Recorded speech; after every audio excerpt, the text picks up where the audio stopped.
Boa noite a todos. Bem-vindos ao Portal das Missões, o melhor portal informativo e de turismo da região missioneira. Eu agradeço a sua audiência, em especial a nossa equipe, os meus agradecimentos. À produtora Cinevídeo, responsável por toda a nossa tecnologia, que é de ponta. E também a Ana Santos, consultora de moda, que me veste nessa ocasião. Boa noite a todos vocês, bem-vindos a essa transmissão ao vivo aqui no Portal das Missões. Hoje nós temos um encontro muito especial, mas antes de apresentar o meu convidado, eu quero mostrar para vocês uma relíquia que eu tenho aqui.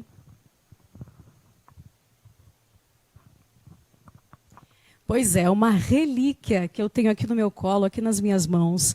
Um livro cheio de relatos, gente, que até o momento ninguém sabia. Pois é, eu li e, para mim, é mais do que relato. É um diário cheio de detalhes incríveis. E hoje, aqui é o lançamento desse livro. Pois é, conta várias histórias, relatos muito precisos e muito interessantes que nós vamos conhecer hoje. Eu vou conversar, então, com o responsável por essa obra magnífica.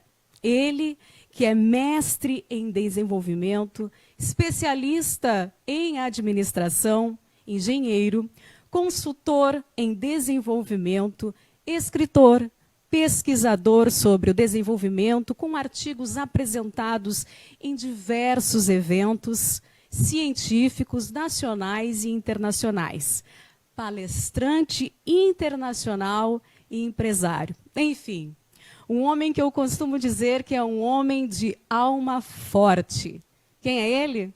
O convidado desta noite, José Roberto de Oliveira. Bem-vindo, José. Boa noite. Boa noite, Carol. É um prazer estar falando com toda a comunidade, penso que do Mercosul, né? Muitos amigos confirmaram que estariam nos ouvindo e nos vendo, né? Da Argentina, do Paraguai, do Uruguai, muita gente do Brasil.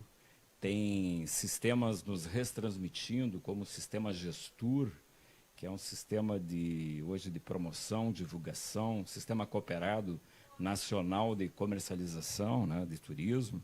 Então, muita gente. E a nossa fala hoje, a nossa apresentação, vai ser, obviamente, com base no livro do lançamento, que é o Relatório da Guerra Guaranítica, mas também no primeiro livro que eu escrevi sobre as missões, que é o Pedido de Perdão ao Triunfo da Humanidade, porque ele mostra exatamente o triunfo da humanidade 12 mil anos, né? Desde a presença daquele mundo lá do Paleolítico, depois do Neolítico, depois, obviamente, o descobrimento da América e tudo mais, que é a base da apresentação. E o relatório da Guerra Guaranítica, ele é especialmente os 2 anos da guerra. Então, esse é um livro que é o relato do padre Reniz e que a gente vai estar apresentando agora. Vai ter um momento bem especial, que é muito pontual, que é aquela data entre 1754 e 1756. José, é um livro encantador. Eu li muito rápido, porque ele é um livro bem sucinto, mas impressionante. Assim. Eu fiquei, de fato, muito apaixonada e muito impactada por grandes detalhes que o livro traz. Exatamente. Ele é um livro especialmente que conta o dia a dia do que foi a Guerra Guaranítica, né? Como ele se desenvolveu, como é todo aquele processo que aconteceu. Então, ele é muito micrométrico, mas conta especialmente o modo como os nossos amigos da região aqui, né, que eram os jesuítas e os guaranis, e, obviamente, a contraposição com os inimigos portugueses e espanhóis daquele tempo. Então, é fundamental esse olhar e essa descoberta do livro, né? Foi nas pesquisas, especialmente em Madrid, na Espanha, que descobrimos esse escrito, e, obviamente, trouxemos ele e passamos ele para português, e comentando ele, o livro, eu vou comentando aquilo que eu achava assim, que era importante de ser comentado, Então, esse é o livro que nós vamos apresentar. E a apresentação que eu vou fazer, obviamente, é sobre o conjunto do processo regional e um oferecimento. Nós vamos gravar também, vai ficar, obviamente, gravado para que o pessoal das prefeituras, o pessoal das operadoras, das agências de turismo, possam usar esse trabalho que nós estamos hoje aqui fazendo também como um posicionamento de marketing para a região das Missões, né? Saindo muito além de Pedras e sim vendo a vida, o triunfo da humanidade, como foi dito por Voltaire, o que ocorreu naqueles anos, naqueles 160 anos da experiência missioneira. Pois então, antes da tua apresentação, né, a gente vai fazer um bate-papo bem interessante aqui, conforme você for apresentando para a gente esse relato tão impressionante. Mas eu quero te agradecer o presente que eu ganhei hoje. Ah, sim. Eu ganhei uma cruz missioneira, né, que veio da França, da Espanha, desculpa. Então, gente, eu estou aqui com o meu presente, que veio da Espanha, uma cruz missioneira. José, bem-vindo. Uma ótima apresentação para a gente. Então. O tempo passa muito rápido, né? Eu vou ficar aqui controlando as pessoas que vão entrando, alguma pergunta se tiver. Tá? Perfeito, perfeito. Vamos batendo papo, assim, na claro. boa, né? Muito bem. Então, Missões, muito além de Pedras, do triunfo da humanidade. Essa primeira exposição aí que nós temos é um desenho, na verdade, que seria um evento de 1750, onde a comunidade lá em São Miguel está numa procissão, né? Você vê ali parte da orquestra, aquelas 8.000 pessoas que moravam lá, a bandeira, né? Os banners com a cruz missioneira, né? Então, o dia a dia da vida. E por que eu apresento essa no início? Porque exatamente sair da ideia de Pedras, e sim de que teve comunidades, 30 povos reunidos hoje, que é Paraguai, Argentina e Brasil, onde tinha uma vida normal. As pessoas nasciam, casavam, tinham filhos, produziam. E exatamente essa maravilha que ocorreu aqui nas Missões é que nós temos que passar como imagem para as pessoas do mundo inteiro. Então, vou eu aqui passando, né? Então, uma das mais emocionantes histórias da humanidade ocorreu aqui nas Missões, entre Brasil, Argentina, Paraguai e Uruguai, entre 1609 e 1700, onde aconteceu todo esse processo, então, né? Desde Foz do Iguaçu, que está acima no nosso mapa, pegando toda a parte do Rio Grande do Sul, Uruguai, né? A Argentina, Misiones e Corrientes, Itapúa e Misiones no Paraguai. Então, uma área bastante grande onde ocorreu a nossa história. Os grandes escritores do mundo falaram sobre as missões, né? Lugon, um importante escritor, disse que foi a mais original das sociedades já realizadas, o que ocorreu aqui nas missões, né? Paul Lafargue, Bernstein, Kautz e Plenachov dizem que constituiu uma experiência das mais extraordinárias que jamais tiveram outro lugar no mundo. Então, são escritores importantíssimos do mundo. Muratori, Charlevoix. Muratori foi o principal filósofo italiano dos anos 1700. Ele escreve um livro chamado Cristianismo Feliz dos Jesuítas na América, e que é um livro magnífico, utópico, assim, no sentido das maravilhas que ele colocava, e que foi muito importante para o posicionamento de imagem na Europa, ainda hoje. As universidades estudam Muratori e, obviamente, nos diz muito. E é muito interessante, Carol, que esses escritos são praticamente desconhecidos do Brasil, né? A revista Letras Edificantes e Curiosas dos Jesuítas comparava os guaranis aos primeiros cristãos e descreviam suas comunidades como a realização ideal do cristianismo. Voltaire, né? Voltaire, o grande escritor do iluminismo, né, chamou o nosso projeto de triunfo da humanidade. Imagina, né? E por que triunfo da humanidade? Naquele momento de reis no mundo, a Europa, especialmente a França, né, buscava um novo caminho, né? E o caminho era o voto. E aqui nas missões, desde o início, desde 1609, se votavam nas lideranças. Então, ele diz que isso era um verdadeiro triunfo da humanidade, né? Aqui nós temos uma imagem de São Miguel, as raízes, né, desse mundo gaúcho nosso, do mundo gaúcho, né? Essa imagem foi vista já por muitos milhões de pessoas.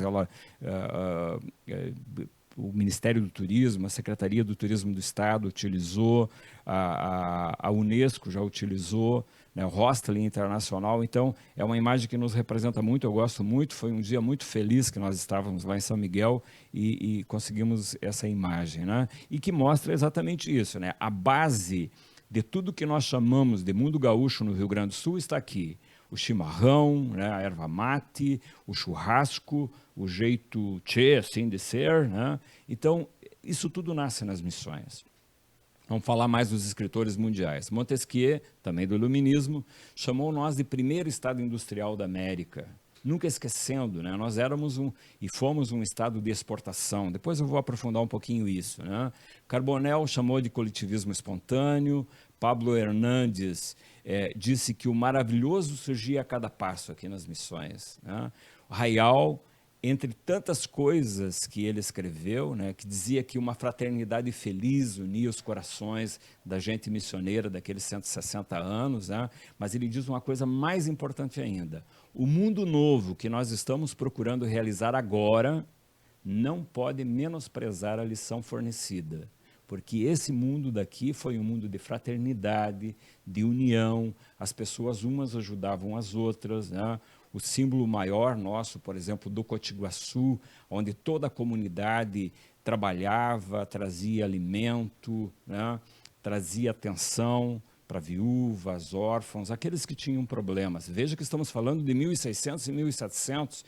Hoje nós não conseguimos fazer isso no mundo, né? Então, por isso, nós fomos também uma espécie de experiência utópica no mundo e que nós precisamos, obviamente, falar muito disso. Missões é uma história para ser vista com atenção. Não é para ver isso assim como uma coisa rápida, passageira, olhar só para aquelas pedras, né? Tem que ser vista na micrometria mesmo, assim, né? Com muita atenção. É um lugar para sentir coisas, né? Por exemplo, quando eu fiz essa foto, né, do meu braço aí, ó, ninguém diz assim, hoje eu vou me arrepiar para fazer uma foto, né? Então, não, é exatamente o que nós temos e que mais os turistas falam, né? Eu acho assim que 85% dos turistas dizem, esses lugares aqui são lugares para a gente sentir coisas, né? Então, tem uma espiritualidade presente ali, né? Então, a nossa cruz missioneira, né, que diz na base dela, este símbolo da cruz afugentará as adversidades, né? Aí está em latim, né? Essa cruz é a minha cruz de bolso, né? Eu uso ela sempre. Ela foi encontrada, a original dela, num levantamento arqueológico. Os padres usavam ela. Temos muitos produtos da região, desde as caminhadas, por exemplo, o Caminho das Missões, né, que sai desde São Inácio Guaçu, passando pelo conjunto das reduções do Paraguai, entrando na Argentina, lá em São Cosme e Damião, daí vem vindo por todo aquele conjunto reducional, patrimônio mundial ali da Argentina, entrando no Brasil em Porto Xavier e chegando até Santo Ângelo, né? São 30 dias de caminhada, como no Caminho de Santiago de Compostela. E, na parte brasileira, 14 dias de São Borja até Santo Ângelo, de São Nicolau até Santo Ângelo, 8 dias, e uma caminhada pequena, para quem não caminha muito, 3 dias de São Miguel até Santo Ângelo. Os benzedores, nós não podemos esquecer, né? Eu acho que é um elemento fundante da cultura missioneira, essa união entre o pajeísmo e o cristianismo, e que, obviamente, tem em São Miguel 70 benzedores, né? Então, é uma cultura muito firme e herdeira de todo esse processo multimilenar que nós temos, e, obviamente, eu tenho assim, um prazer muito grande, porque quando eu descobri aquela gente toda lá, fantástica, né? Não cobram, são pessoas do bem, né? E que vem gente do mundo inteiro hoje para se benzer em São Miguel. E, José, muita gente não sabe disso, né? Mas tem bastante gente que sabe. Você sabe que vem gente de Montevidéu, de Buenos Aires, do Brasil inteiro, né? porque essa é uma cultura que foi morrendo nas cidades grandes, né? Verdade. E aqui nós ainda é muito presente. Os eventos de final de ano, essa imagem lá em São Miguel, que são bastante importantes, o Réveillon nas missões. Eu preciso sempre demarcar muito essa imagem, a imagem do quê? Do mundo gaúcho, né? O chimarrão, os bois, as vacas, cavalo, ovelhas, tudo entrou pelas missões, né? Esse jeito gaúcho, tchê, nosso de ser, nasce nas missões. Por quê? Porque a base dessa cultura é, obviamente, o mundo nativo, é o índio, e depois entram espanhóis, portugueses, italianos, alemães e tantos outros, né? Mas nunca esquecendo que a base dessa cultura é aquele gado de 1634, lá do padre Aureliano de Mendoza, e que, obviamente, foi trabalhando, e os nossos guaranis e os charruas também, nunca podemos esquecer, trabalharam também isso, né? As aldeias guaranis, nós temos lá em São Miguel, aqui em Santo Ângelo, as aldeias, e que também é um orgulho para nós o retorno dos guaranis aos nossos rincões. Aqui os corais, né, deles, e que também são belíssimos, as vozes belíssimas da nossa gente nativa, né? E que, obviamente, nunca podemos esquecer que a maioria do nosso povo, das vilas e dos bairros, são descendentes daquela gente, né? Então, as vozes bonitas das nossas mulheres, né, dos nossos homens que nós temos, as experiências de um Hortaça, né, de toda essa musicalidade missioneira, obviamente que vem desta raiz. Aqui o barroco missioneiro, né? Essa é uma foto minha lá de São Miguel, né? Então, o que nós hoje estamos chamando na academia de helenismo sul-americano. É o helênico, né? É toda aquela formação do barroco e que se mesclou, obviamente, com a nossa gente, com as experiências milenares do neolítico, que já se vivia aqui há mais de 2000 anos, e que, obviamente, deu nessa beleza fantástica que o mundo inteiro hoje observa. As imagens missioneiras, né? Toda aquela produção, daqui um pouquinho eu vou falar de 1.500 e tantas peças que em 1768 nós tínhamos aqui na região e que obviamente muitas foram roubadas. Hoje nós temos muito ainda, mas obviamente que tem muita produção missioneira daquele período histórico-cultural espalhado por muitos lugares do mundo, né? Então isso são coisas que o IFAM, que o Ministério da Cultura, que a gente vem trabalhando e redescobrindo isso. Tem um trabalho maravilhoso do irmão Edson Huttner, né, da PUC, que eu faço parte daquele grupo de pesquisa e que estamos trabalhando buscando esses produtos todos que estão distribuídos. Nas tuas viagens, José, desculpa te interromper, você reconheceu ou você fez alguma análise desse barroco missioneiro Sim, fora do Brasil? Paulo, não, fora em São Paulo a gente vê muito, né? E fora do Brasil se encontra muito no Uruguai, na Argentina, né?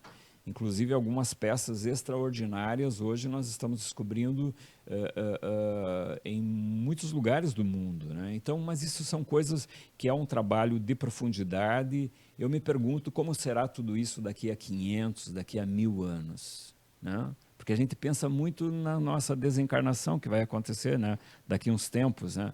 Mas e como será isso daqui a 5 séculos, 10 séculos, quem sabe muito mais, né? Ainda bem que temos livros como os seus, né? Que bom que a gente está redescobrindo isso tudo. É verdade. Aqui, por exemplo, os meninos, os escolares lá em São Miguel, né, que é um movimento bastante grande. Aqui um pouquinho assim de como era São Miguel naquele período. Os turistas que nos procuram, gente e aventureiros do mundo inteiro que vêm para as missões, né, as nossas imagens rurais. E aqui começa uma coisa extremamente importante que eu acho que são as origens nossas da América, do Rio Grande do Sul, a nossa herança genética e espiritual, o nosso Nenderecô, o nosso jeito de ser, né? Isso aqui é o Mariano, que é um cacique lá de São Miguel, um ex-cacique, e uma pessoa que eu gosto muito e que eu gosto muito do rosto do Mariano, né? Essas maçãs acentuadas, né? E que veja como é parecido com todas as nossas gentes dos bairros, das vilas, né? a cor, né? Então, eu tenho um orgulho muito grande da nossa gente, da nossa raça, né? Nós temos que ter orgulho disso, porque essa é a nossa verdade. Esses são os verdadeiros donos da terra, que estão aqui há 2.500, né? Aqueles pretéritos há 10.000 anos atrás. Então, é gente que sempre morou aqui, né? Não vieram, sempre estiveram. Bom, aqui vamos começar com o Pedido de Perdão ao Triunfo da Humanidade, que é aquele meu primeiro livro que eu escrevi em 2007, 2008, lançado em 2009, né? A gente foi compondo aquele processo todo. Por que Pedido de Perdão ao Triunfo da Humanidade? Pelo que nós fizemos com os nossos índios, né? Desde os descobrimentos. Nós, do cristianismo, matamos 70 milhões de pessoas na América, né? É um pecado gigante, a maior guerra do mundo, né? E é uma herança nossa, horrivelmente nossa, né? Então a gente tem que prestar atenção nisso, né? Perdão também pelo que nós fizemos com a história das missões. Se nós sairmos por aí perguntando para as pessoas do dia a dia, nossos amigos raros conhecem a nossa história, né? É verdade. Você sabe que nas escolas, por exemplo, se ouve muito pouco sobre a região das missões. Pois é, mas é isso então. Eu acho que esse nosso trabalho hoje, eu acho que isso que a gente está fazendo hoje, que sirva também para nós repregarmos essa ideia de que os professores têm que aprofundar, têm que ler muito mais, né? Nós temos muito escrito sobre as missões, não só livros que estão por aqui de base portuguesa, né, do inimigo, né, mas também de base espanhola e tanto livro que já se escreveu. E, obviamente, o que a gente faz hoje é recolher essas informações todas e ir passando. Então, vamos lá. Vamos lá. Então, o objetivo principal do livro, lá quando eu escrevi esse primeiro, era tentar entender por que nós temos um patrimônio histórico e cultural da humanidade aqui. O que é isso? Por que vem a Unesco, né, e diz que vocês têm uma coisa extremamente importante no mundo? Aliás, desde Minas Gerais para baixo, o único patrimônio cultural da humanidade do Brasil é São Miguel. Por que será? Né? Então, essa era a ideia. O que está escrito lá no documento? Não é pelas pedras, porque tem gente que pensa que é pelas pedras, né? Não, é porque aqui ocorreu uma experiência econômica e sociocultural sem precedentes na história dos povos, né? Então, imagina, tem algo muito importante. E, obviamente, para nós, as raízes do povo gaúcho, nós temos que entender isso, como nasce tudo isso, né? No início, lá, nos descobrimentos da América, nós éramos 40 milhões de habitantes na América, 2.000 línguas diferentes, ou seja, 2.000 nações, né? Os guaranis eram 1.400.000 pessoas, divididos em Mibiá, Caiová e Nendeva, né? Sempre em busca da terra sem males, do seu Ivi Maranã, né? dos guaranis. O modo de ser do Guarani, ele sempre diz Nenderecô, né, que é o modo de ser, né, e sempre pensar que não eram só os guaranis, né. Só no Rio Grande do Sul haviam tupis, caingangues, carijó, caáguas, guananás, tapes, araxanes, ou patos, minuano, guinoa, charrua, ou seja, muitas nações. Nação por quê? Tinha terra, tinha língua, tinha cultura, né? Lá no tempo dos descobrimentos, é muito importante para entender essa nossa história, de que lá na Europa, os mouros, os muçulmanos, ocupavam aquela península ibérica de 711 a 1492. E o que ocorreu? Quando descobriram a América, exatamente em 1492, se criou a ideia de que quem não era cristão podia ser morto. E por isso que aconteceram as atrocidades todas na América, né? Colombo havia nascido em 1450, tinha casado com a filha do Bartolomeu Perestelo, que possivelmente foi o primeiro que esteve na costa brasileira em 1487. Nós falamos de 1500 e tal, né? Então não se fala da anterioridade. E o Tratado de Tordesilhas, depois de 1492, o descobrimento da América, vem o Tratado de Tordesilhas, que eu apresento aqui. Aqui está o tratado, que é o quê? Desde Laguna, ali em Santa Catarina, uma linha reta que vai até a Ilha do Marajó, lá em cima. Do lado direito, nós temos, lembra as capitanias hereditárias que a gente aprendia lá, lá quando a gente começou a estudar, né? Então, esse era o Brasil. O que ocorreu? Os bandeirantes, então, através do seu projeto expansionista, foram ocupando e vieram vindo, e os ataques todos que ocorreram acabamos no Brasil de hoje que nós temos. Então, é muito importante entender que esta nossa região, o Rio Grande do Sul, todo era de base espanhola. E o projeto missioneiro que nós estamos falando é a principal experiência espanhola em território brasileiro. Lembrando que o Tratado de Tordesilhas, ele que redesenhou, ele desenhou os nossos limites e fronteiras, né? Naquele 1494. Exatamente. Né? Por algum motivo ele não andou. Vamos fazer aqui um pouquinho. Por algum motivo ele não andou. Vamos nós falando enquanto... Acho que tu podia clicar lá para nós, Carol, para frente, porque por algum motivo ele trancou lá nosso... Isso. Então, acho que mais um, faz mais um para nós.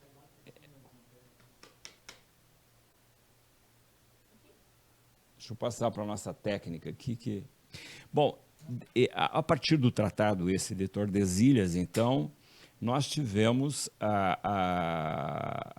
uma questão extremamente importante, que daí começa todo esse processo da ideia da cristianização, né, dos índios, desse nosso povo nativo que vivia na América, né? Então, com isso vem a chegada dos jesuítas. Os jesuítas, eles são criados a partir de 1535, 1540 se efetiva, vem para a América e começa todo um processo de cristianização. Esse processo de cristianização, então, ele vai fazendo todo essa questão de pegar aqueles índios que estavam nas florestas e começa a reduzi-los, né? Então, aí nós temos uma imagem do Papa atual, né, que é o primeiro jesuíta que nós temos, né, como Papa, né, e um tomador de mate, né, que é interessante, né, nós desse mundo gaúcho aí, que coisa boa que nós tenhamos alguém dessa envergadura. E a importância nossa também dessa construção, especialmente dentro da nação missioneira, as nossas relações com os jesuítas. Aliás, essa semana chegou o primeiro jesuíta depois de muito tempo aqui, né?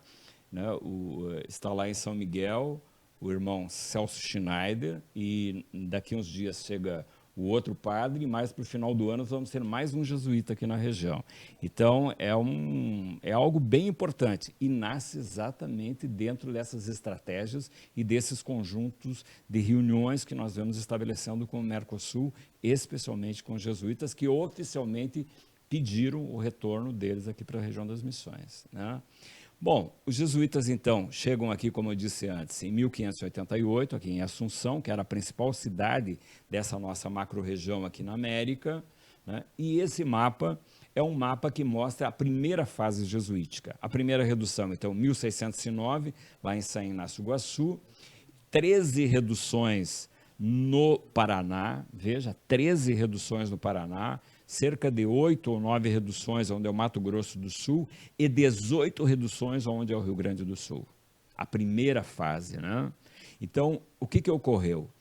Os bandeirantes atacaram muito poderosamente essas reduções daquela primeira fase e foram expulsas entre o Rio Uruguai, aqui pertinho de nós, e o Rio Paraná. Ali ficaram todo aquele conjunto. Por isso que a Argentina tem tantas reduções, né? Nós temos aqui 7, ficou finalmente depois, né? 15 na Argentina e 8 no Paraguai, né? Bom, então vamos ver o que aconteceu. As primeiras fundações, então, a partir de 1609, né? Chamava Guairá, lá onde é o Paraná, Itatinha, onde é o Mato Grosso, e aqui nós chamávamos de TAP, esse grande território do Rio Grande do Sul.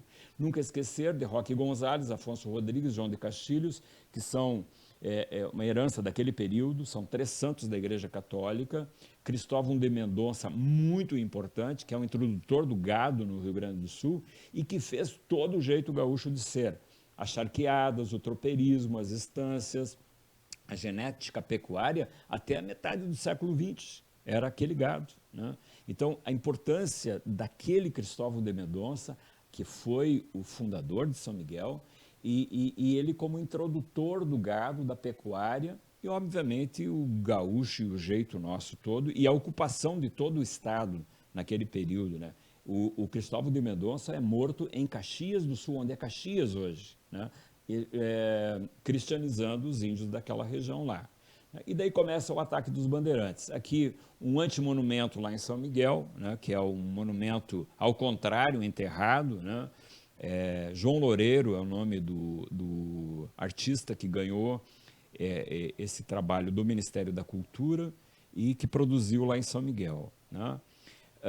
Não havia teve a Guerra dos 30 anos, então não foi, o mundo português, impossibilidade de trazer negros, né, escravos da África, começou a buscar os índios como escravos. Né? Então, aos 19 anos de fundação da primeira redução, então em 1628 eles começam a atacar os povos e todos aqueles famosos, né? Dias Pais, Antônio Pedroso, Raposo Tavares, que são grandes heróis, né? Assim, especialmente desse mundo luso-brasileiro, né? E que, na verdade, naquele período mataram 600 mil guaranis, né? 300 mil levando como escravos e 300 mil morreram de tristeza, né? E os outros também acabaram morrendo depois. Esse aqui é um mapa que mostra o conjunto dos ataques daquele período, a partir de São Paulo, né? E como ocorreram aquelas movimentações todas. Né? Os responsáveis, bom, a gente já falou sobre eles, né? E no Rio Grande do Sul, então, quando eles começaram a fazer os grandes ataques em 1638, tem uma experiência muito interessante que é Caçapaguaçu, que é nas raízes, nas nascentes do Rio Ijuzinho, lá em cima. Lá teve a primeira batalha que os missioneiros ganharam. 11 militares vieram treinados de Buenos Aires e fizeram digamos, um contra-ataque àqueles ataques dos bandeirantes e conseguiram prender um conjunto de bandeirantes e levaram presos para Buenos Aires. A partir daquilo, então, os bandeirantes se preparam e formam um grande ataque, que foi o ataque de Mobororé. Né? Ruiz de Montoya, já cansado de perder índios para os bandeirantes, vai a Madrid e pede para o rei que desse para eles armas, né? Ele, na verdade, compra as armas, 300 fuzis e um canhão pequeno, ele conseguiu comprar, remeteu aqui para as missões, e Ruiz de Montoya é muito importante. Por quê? Porque ele é quem escreve o Guarani. Lembra que o Guarani era só falado, e Ruiz de Montoya é quem escreve o Guarani. É a Arte da Língua Guarani, esse é o primeiro livro, né? Aliás, é o livro impresso, estou tudo arrepiado aqui. Ó. É o primeiro livro impresso na América, né? E a importância do Ruiz de Montoya dentro desse processo todo daquele período. Então, em 21 de maio de 1640, se emite a cédula real, né, para compra daquelas armas, e aquela vitória de Caçapaguaçu aqui fez com que os bandeirantes, então, descessem com 6.800 pessoas para atacar as reduções. Né? E são atacados, então, aqui no Rio Uruguai, aqui é onde hoje é Porto Vera Cruz, ali naquela região, né, Panambi do outro lado do rio lá, ali ocorre essa batalha. Então, 11 mil pessoas se embateram ali, 6.800 pessoas das forças bandeirantes e 4.200 das forças missioneiras. Né? Então, aqui nós temos uma pintura, né, demonstrando aquela peleia. Né? Esse é um mapa dos bandeirantes, mostrando como eles saem de São Paulo e todo o ataque, todo o processo, são documentos históricos. Né? Então, o exército guarani, naquele momento, se preparou, né, com os 4.200, 300 fuzis, o canhão aquele, né, e trouxeram, a exceção, canhões que eles faziam de Taquarussu e rodeavam com couro e amarravam bem e também faziam um canhãozinho com isso, né? E isso, inclusive, na Guerra Guaranítica, depois, cento e tantos anos depois, foi usado novamente, né? Porque não tinham muitas armas os guaranis, nunca tiveram muitas armas, né? Então, eles se ajeitavam como podiam, né? Então, a Batalha de Bomboré é muito importante. Aliás, está saindo um novo livro, devo lançar. Ele vai ser um livro desenhado, a gente vai desenhar, está sendo desenhado esse livro, e vai ser lançado daqui, imagino, 60, 90 dias, nós teremos um livro novo, daí especificamente sobre a Batalha de Bomboré, que é talvez, e não é talvez, é com certeza a nossa única e grande vitória frente às forças, digamos, externas, né? Então, é muito importante a Batalha de Bomboré.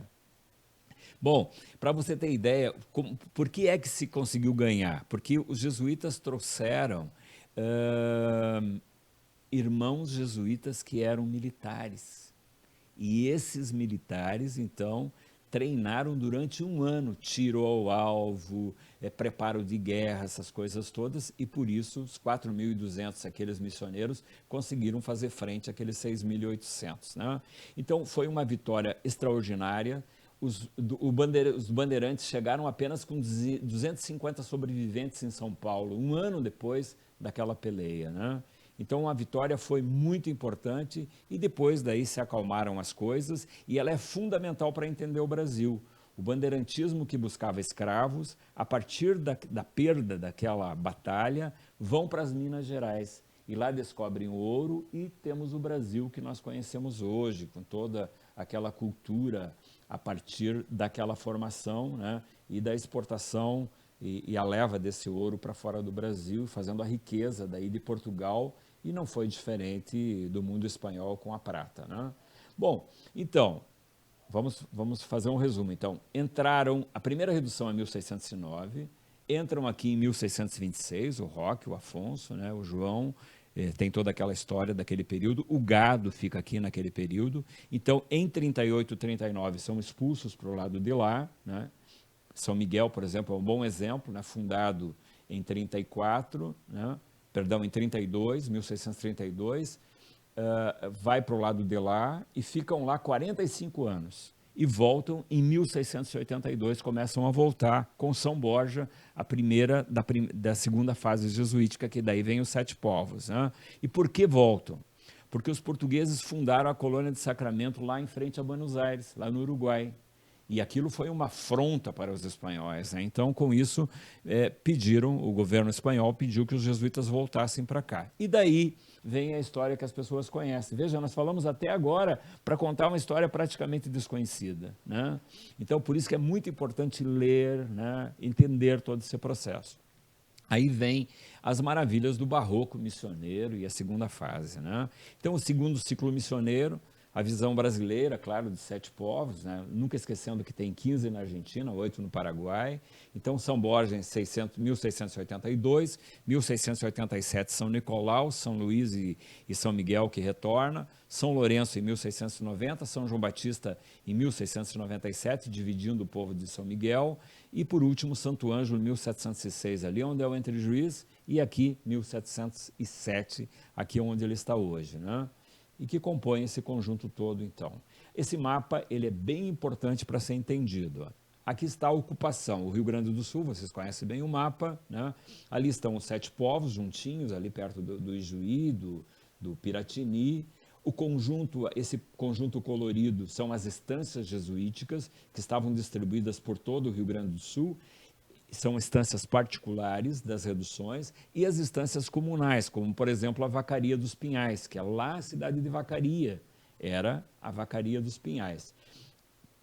A Vacaria do Mar, que ia até a Lagoa dos Patos, e ano passado colocamos uma cruz missioneira num ponto muito estratégico, em São José dos Ausentes, lá nos aparados da serra, já olhando para o mar, o que demonstra que todo o Rio Grande do Sul foi missioneiro, né?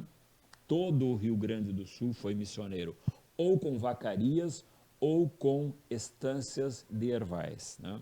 E, obviamente, isso cruzava para a Argentina e Paraguai, né? Então, o conjunto pecuário foi muito importante em todo esse período. Aqui o barroco missioneiro estabelecido, né, que o mundo inteiro hoje estuda, por que o helenismo está aqui no sul da América, nesse processo entre jesuítas e índios. Né? O esplendor dos 30 povos, então, cresceram imensamente e realizaram das maiores façanhas da humanidade, como a gente já citou anteriormente. Né? Então, todos aqueles grandes escritores que falaram sobre o que ocorreu aqui. Né? Esse é um relógio de sol muito especial, muito diferente, está lá em La Cruz, lá na província de Corrientes, que também tem até Diapejú, que é a primeira redução, digamos, de Buenos Aires para cima, e depois vem La Cruz, Santo Tomé e assim por diante. Aqui uma redução, então. Aqui nós vamos parar um pouquinho. Ali vocês vão ver a igreja, centralmente, né? Na frente da igreja a praça, do lado da igreja o colégio dos padres, né? Onde os meninos e as meninas estudavam, as oficinas, o casario todo, o cabildo, que é o momento político, vamos dizer assim, da redução, mas essa aqui é São Miguel, né? O Cotiguaçu, que é o nosso grande símbolo da fraternidade, o mundo inteiro fala do Cotiguaçu, porque é o momento onde cuida das viúvas, dos órfãos, dos necessitados, né? O conjunto do casario, São Miguel, desde o Rio Ijuí até o Rio Negro, aonde é o Uruguai hoje, todo esse conjunto é São Miguel. Quantos quilômetros? 500 quilômetros. Né? Então, a gente hoje, nós temos uma visão muito curtinha, quando a gente diz, redução jesuítica, né? Pensamos São João, Santo Ângelo, ali perto da praça a gente pensa, né? Não, eram gigantes, né? 5 milhões de cabeças de gado tinha do lado de cá, né? No Rio Grande do Sul. Então, era um estado de produção. O modelo urbanístico, né, igrejas, casas, oficinas, né, as manifestações culturais. Por exemplo, o inventário, depois da Guerra Guaranítica, o inventário na entrega de 1768, que é o ano da expulsão dos jesuítas, havia 1.546 peças, né, e mais pinturas e músicas, partituras musicais magníficas, né? Nós tivemos Zípoli, que andou por aqui, né? Andou pelas reduções e teve até na Bolívia, lá com os tiquitanos. Né? Então, hoje está se redescobrindo essas músicas. Então, nós tivemos uma cultura magnífica. Né? Naquele período, todo o processo de saúde, de saneamento, a organização política, tudo que ocorria. Então, era extraordinário os acontecimentos. Eu fiz questão de botar essa página, não tinha antes na minha apresentação, eu coloquei ela porque ela é muito importante para as pessoas que estão nos ouvindo e vendo o que era de fato as missões. Os principais artigos produzidos e exportados eram o mate, lembrando que os jesuítas é que fizeram do mate o grande negócio, o fumo, algodão, açúcar, tecidos de algodão, bordados, rendas, isso especialmente as mulheres trabalhavam nisso, os objetos trabalhados em torno, mesas, armários, baús de madeiras preciosas, nós temos as grandes madeiras aqui, né, os cedros e tantas outras coisas, né? Esculturas também eram vendidas, peles, o curtume, né? a exportação de couro, por exemplo, para a Europa, o padre Antônio Sepp, no dia que ele chega, aqueles 3 navios que trouxeram os padres voltaram para a Europa numa partida com 300 mil couros grandes de boi, como diz o Antônio Sepp no livro dele. Né? Então, para ver a economia, isso equivale hoje, a dinheiro de hoje, nós estaríamos falando entre 20 e 25 milhões de reais, né? Só numa partida. Né? Então, é importante imaginar isso. Era um estado de produção e de exportação. Rosários, escapulários, mel, frutas de várias espécies eram vendidas para Buenos Aires, cavalos, mulas, carneiros, assim como excedentes de diversas indústrias, como as de instrumentos musicais, né? Que foram as principais orquestras da Europa nos anos 1700 e, inclusive, nas 1800, tocavam com os instrumentos musicais produzidos aqui nas missões, né? Então, tudo era vendido à Europa, Corrientes, Santa Fé, Lima, Buenos Aires, entre outros lugares da América e do mundo. Bom, tudo cresceu maravilhosamente aqui. O que aconteceu? A Europa começou a ter ciúme, porque, por exemplo, Charles Levaux esteve aqui e escreveu uma série de compêndios sobre as missões, e que diziam coisas bárbaras, utópicas, que aqui tinha um mundo maravilhoso, né? Que tudo funcionava bem, que não tinha ricos nem pobres, que todo mundo era igual. E isso causou grande pavor às classes dominantes europeias. E aí começa o sonho deles de terminar com isso. E é o que ocorre. Né? Os portugueses começavam chegar aqui no Rio Uruguai, né? E daí eles constroem o Tratado de Madrid, que é de 1750, e o Tratado Secreto de 1751, que dizia que era para usar armas se os índios não saíssem daqui. Né?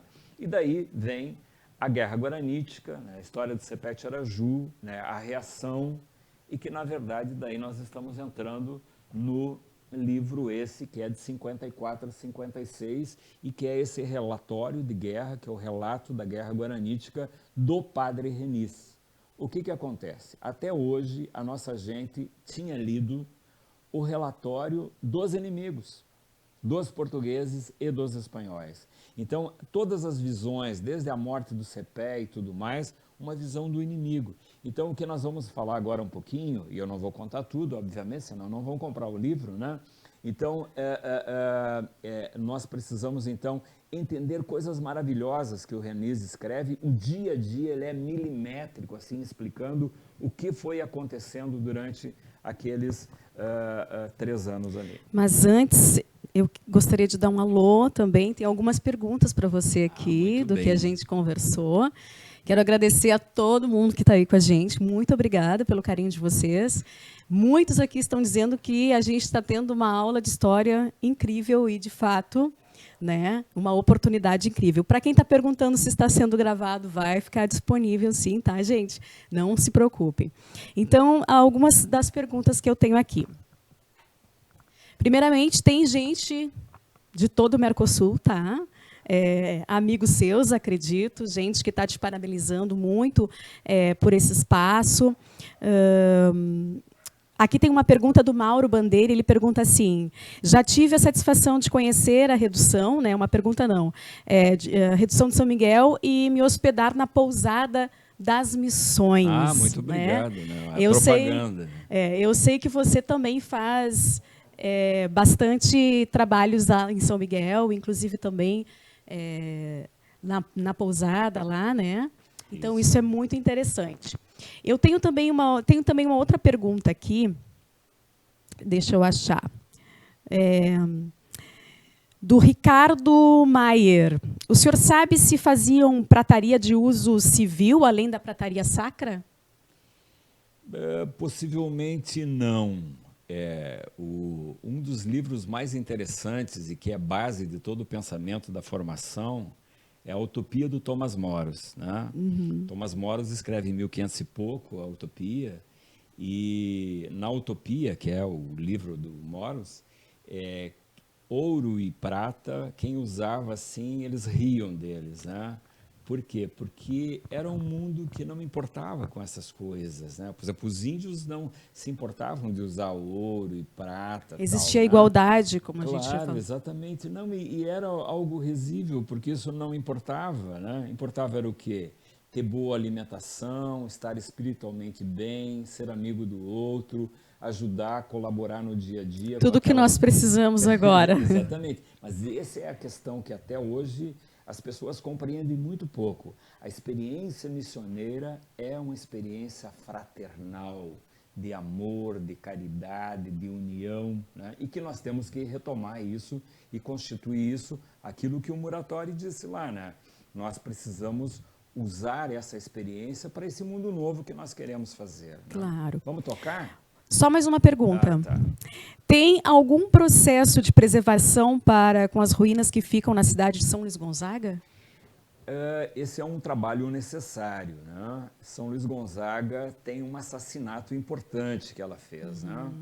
A Casa dos Padres estava inteira e nos inícios dos 1900 e pouco lá, um prefeito mandou derrubar. Né? Então tinha toda a pintura do forro, né? Ela estava inteira, inclusive era usada pelos militares. Né? Então foi uma tristeza que ocorreu, mas ainda tem muito lá, né? Porque tanto em Santo Ângelo, São Luís, São Borja também, os levantamentos arqueológicos foram feitos alguns, mas há muito para fazer. Por isso que eu digo, daqui a 500, 1000 anos, cada vez vai aparecer mais coisas. Nós nem conseguimos imaginar, e a gente veja que essa pergunta ela faz muito pontualmente naquele lugarzinho ali, né? Daqui um pouquinho eu vou mostrar um mapa para vocês que mostra que isso aqui é tudo muito grande, não é só aquele lugar, né? Vou tocar aqui. Certo, gente, o José vai responder, né? O José vai responder a todas as perguntas depois, tá? Então, esse é o relatório da guerra. E a base dele, então, é um documento que, se nós encontramos, então, esse é o documento que passou em 1836, o relatório de 1754, né, que era do padre Reniz. Então, ele traz essa documentação a partir dessa versão castelhana lá da obra original em latim, né? Em 1836, então, Pedro de Ângeles, que é um importante historiador nosso da América, ele passa, então, para o espanhol, né, o livro. Por que eu faço esse livro? Porque ele é a prova, assim, tácita da existência do Sepete Araju. Né? O padre conversa com o Cepé muitas vezes no relatório, né? Então é a prova efetiva, um relatório de guerra, da presença do Sepete Araju. Outras coisas também, a martirização do Cepé, né?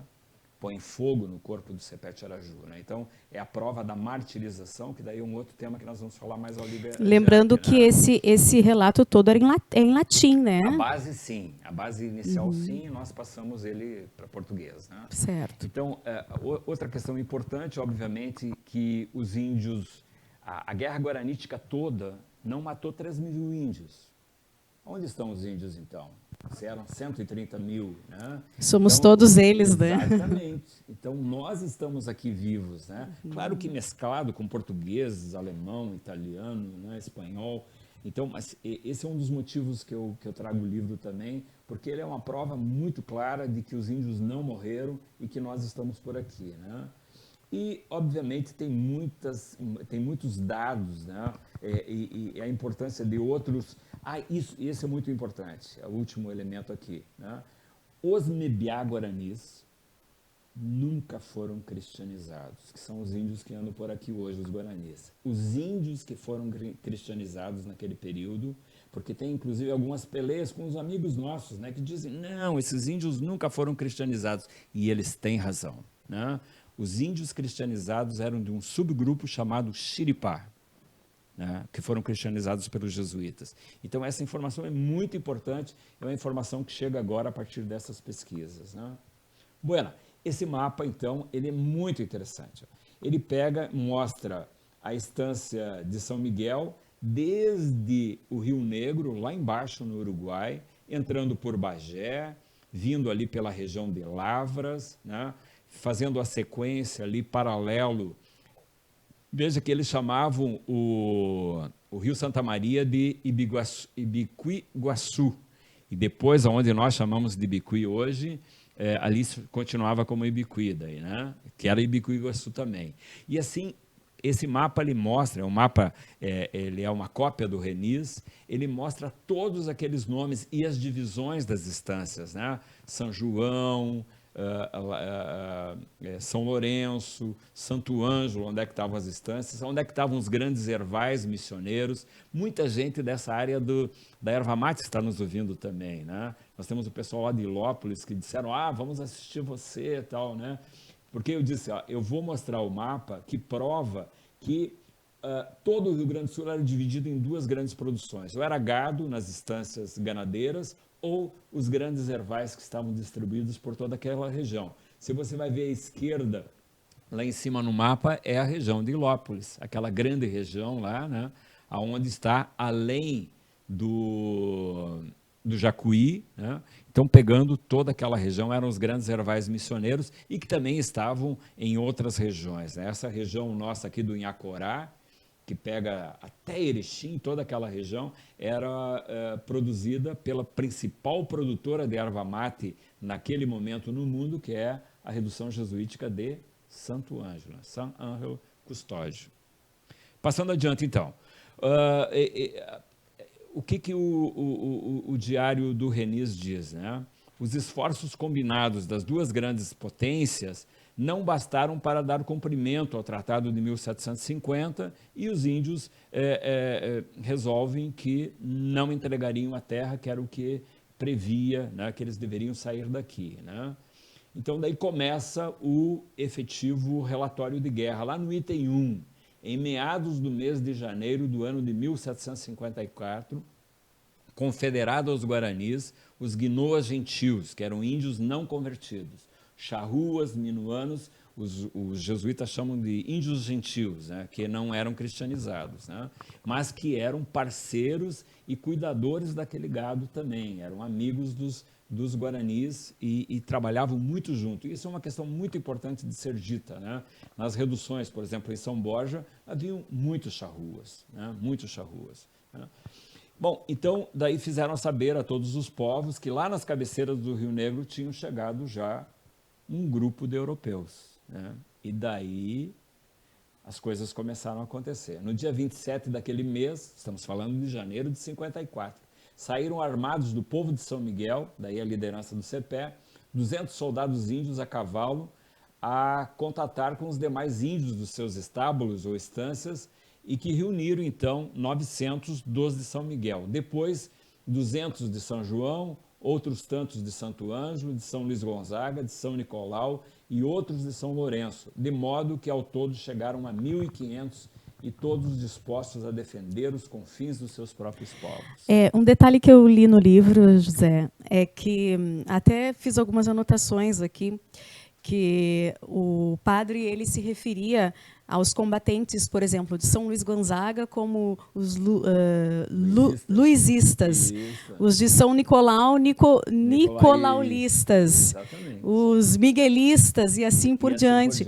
Então, cada tropa dessa região que ia chegando, eles denominavam conforme muito interessante, porque o padre fala muito. O relato é muito interessante, porque ele está falando exatamente. E às vezes ele diz eu, né? Eu estava presente, eu vi, né? Sim, e a gente viaja muito na leitura porque a gente consegue visualizar cada detalhe, o detalhe do acampamento, dos acampamentos, o detalhe do inverno, exatamente. Detalhes até do por CEPE. Exemplo, você falou agora, né? Deixa eu tocar aqui que tá daí bom. nós vamos falar, porque eu peguei pensei uns detalhes assim, certo, né? Para não contar tudo, afinal de contas, né? Ó, por exemplo, lá no item 27, ele é distribuído em itens, né? São cento e tantos itens. Ó, no sábado, em neve, começaram a passar o rio Pacito, ou Jacuí, que é o Jacuí, né?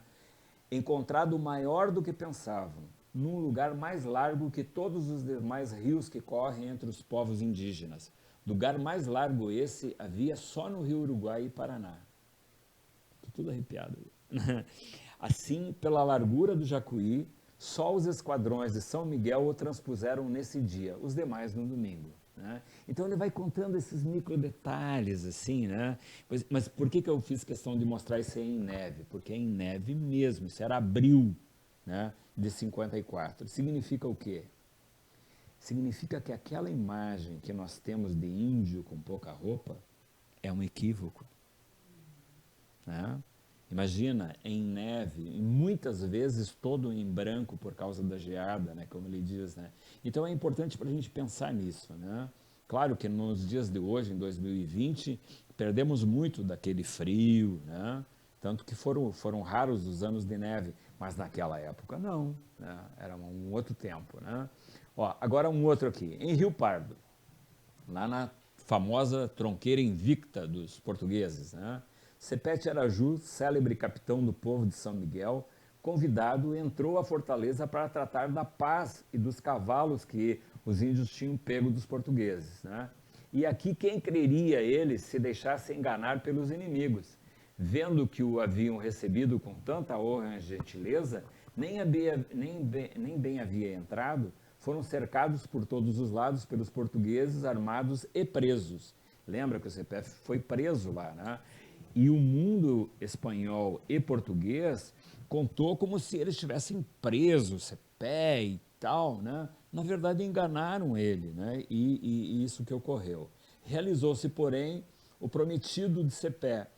O Cepé, então, convence eles que prenderam ele, e ele convence que ele iria embora, e daí ele foi ver a história dos cavalos, e os soldados portugueses perguntaram-lhe mais que uma vez como ele poderia sair do cerco. Ele estavam armados ali, né, para atirar nele, né? E ele respondeu: vejam aí, acelerou o cavalo com voz, relho e gritos, e escapou montado no cavalo que parecia voar. Cruzou o rio e parou na beira do bosque. Os 12 portugueses, boquiabertos, não se atreveram a correr atrás dele, nem de atirar contra ele pelas costas, porque as balas dos fuzis não mais o alcançariam, né? Então, isso é o Reniz contando como foi aquilo que os portugueses contam de um jeito completamente diferente. Lembrando, né? que Cepé falava espanhol e português, né? Sim. Isso é uma coisa que eu não sabia, achei impressionante, assim. Ele tinha sido muito bem educado pelos Exato. padres, né? No dia 2 de novembro de 54, daí os portugueses carregavam as bagagens, pelo que tudo parecia, dispunha-se à retirada. Para mais assegurar esse plano, chamou para conferenciar com ele alguns caciques de São Luís Gonzaga, São Lourenço e Santo Ângelo. Isso se dá lá na Tronqueira Invicta de novo, mas no momento de 54, que os portugueses estavam desistindo da guerra, e desistiram da guerra, e fizeram um tratado, né? E assinaram o documento, né? Esse tratado. E veja, ali no relatório aparece o nome dos caciques: Cristóvão Acatu, Fabián Guaqui, Francisco Antônio, Bartolomé Candiú, Santiago Pindó, Inácio Tariguazu, Lourenço Maipê, Alonso Guairapé. Então, eram o quê? Aparece o nome de gente que nós nunca ouvimos falar. Por quê? Porque a história lusa espanhola, né, portuguesa espanhola, jamais falou de alguém, né? Eram os índios, né? E não, na verdade, o jesuíta, ele traz, inclusive, quem eram os índios importantes, que assinavam documentos e tudo mais, né?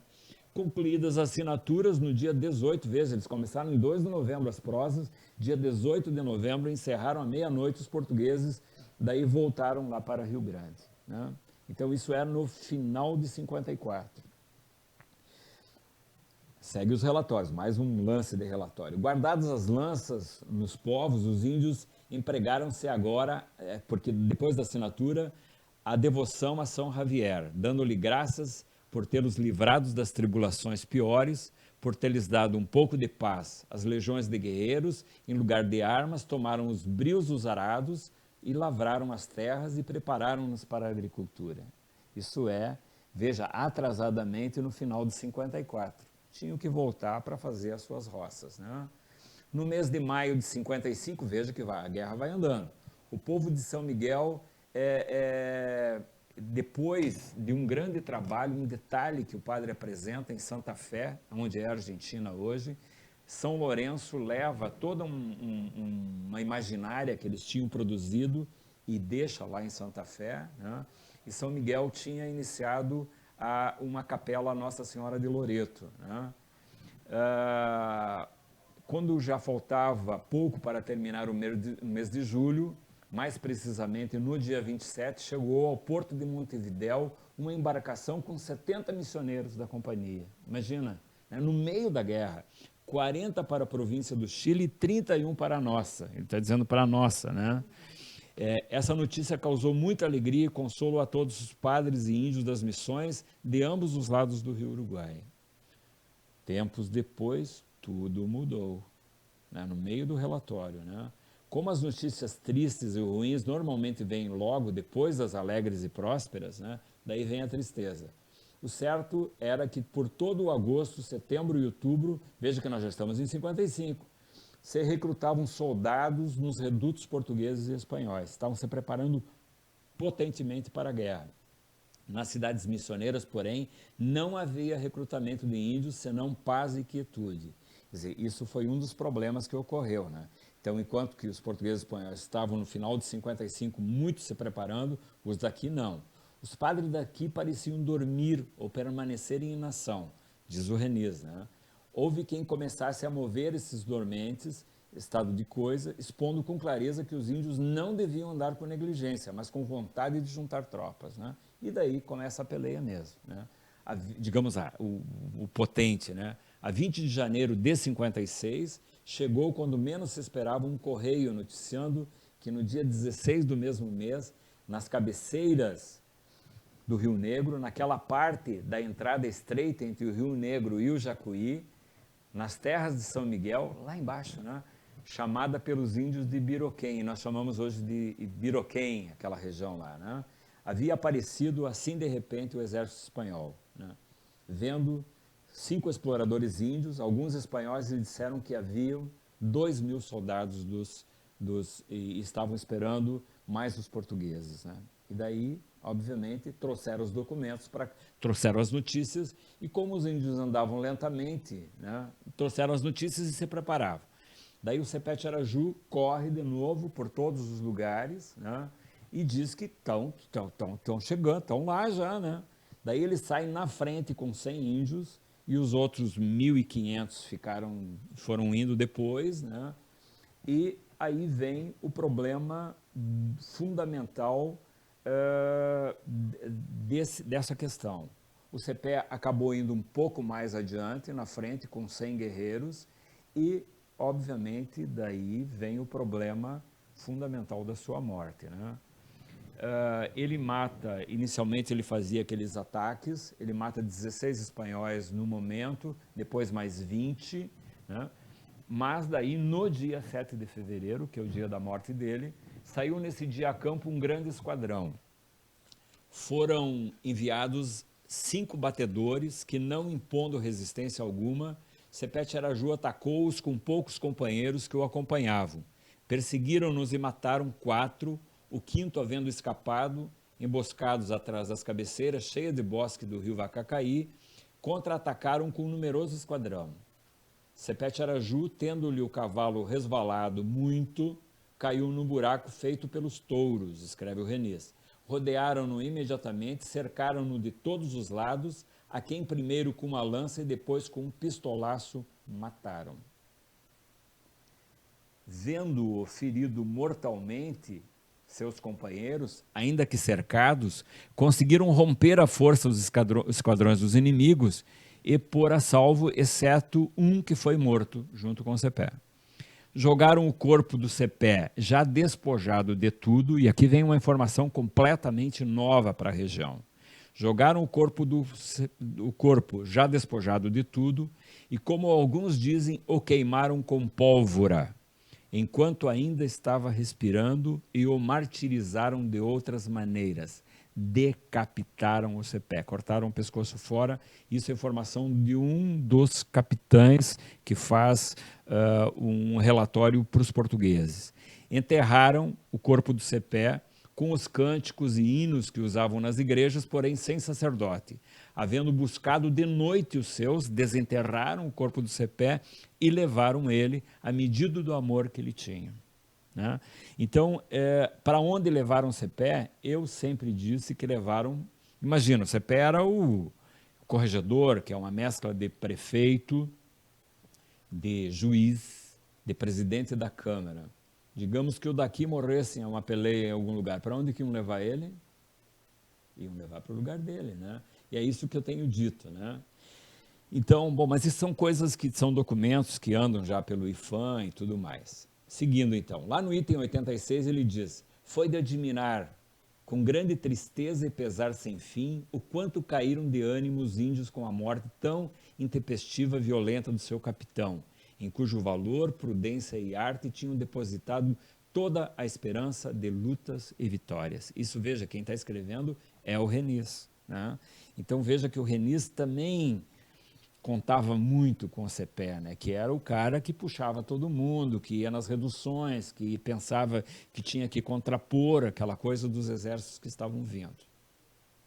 O Sepete Araju, então, né? Herói guarani, missioneiro rio-grandense, pela Lei 12.366, lá de 2005, herói da pátria brasileira, pela Lei 12.032, de 2009, Sepete Araju está na mesma linha de Tiradentes, Dom Pedro I e tantos outros heróis pátrios brasileiros, né? Na primeira ordem, é o único índio brasileiro que é herói da pátria. Então veja a importância do Sepete Araju, não só para nós missioneiros, mas para toda essa luta, por exemplo, da questão indígena no Brasil, né? Que é tão importante, né? Nunca esquecer que em 10 de novembro de 2015 foi feito o pedido de canonização do CEPE e reconhecido pelo Vaticano como servo de Deus em 24 de abril de 2017. Ou seja, o processo esse está andando. Nunca esquecer que nós temos uma cidade no Rio Grande do Sul que se chama São Cepé. Porque a nossa gente gaúcha, as mulheres especialmente, o Rio Grande é um Rio Grande de revoluções, né? E rezavam para um santo popular. E quem era esse santo? Era o São Cepé. Por isso que aquele município recebe esse nome, né? É interessante você falar a respeito, porque eu sou na região de São Cepé, eu sou de Caçapava do Sul, e a gente lá não tem o costume de estudar, né? Pelo menos na minha época, não se conhecia o Cepé. Eu só vi conhecer Cepé depois que eu vim morar na região das Missões. Mas veja que você é da Estância Jesuítica Exatamente. de São Miguel. E existe um ponto turístico em Caçapava do Sul, na minha cidade, que eu fui descobrir que era Cepé depois que eu vim para cá, porque a gente chamava de Homem de Ferro. Mas, porque ele está lá, né? Ele é de ferro e tal. Então, é muito interessante. Por isso que eu digo a falta que faz a gente estudar um pouco mais da nossa história e conhecer, de fato, esses detalhes para que a gente conheça a nossa história. Isso, essa história não é dos outros, a nossa história. Exatamente. Né? Vamos tocar. Vamos. Bom, esse é a Coxilha do Caiboaté. Esse evento acontece, você vai ver, são índios, né? Esse aí foi em 2015. Esse evento lá foi os 250 anos da morte de Sepete Araju, né? E nesse lugar morreram 1.500 índios. Aqui o Suzin e o Chequim, que foram os que produziram os documentos, esses que acabaram indo para Roma, né? Aqui o dia da entrega da documentação, aqui o local da morte do Sepete Araju, lá, a Sanga da Bica, né, que se chama, que é o lugar onde ele morreu, um lugar muito importante, com encontros de gente do mundo inteiro que vai lá, né? Bom, 3 dias depois da morte do Cepé, então, ocorre a Batalha de Caiboaté, aonde ocorre algo muito importante e que o relatório do Renis conta, né? Que é o rompimento de palavra empenhada de que não haveria guerra naquele dia. Os dois exércitos em frente ao exército missioneiro, daí aqueles que chegaram atrasados, aqueles 1.750 que conseguiram juntar depois, né, depois da morte do Cepé, estão lá no Caiboaté. E sai das forças guaranis um índio de São Miguel que chama Fernando e que acerta que não teria peleia naquele dia, né, e que apenas 3 dias depois, ele foi buscar os padres que estavam numa colônia chamada San Javier. Os índios soltaram os cavalos, soltaram as armas e inopinadamente foram atacados, né? Então eles foram assassinados, aqueles 1.500.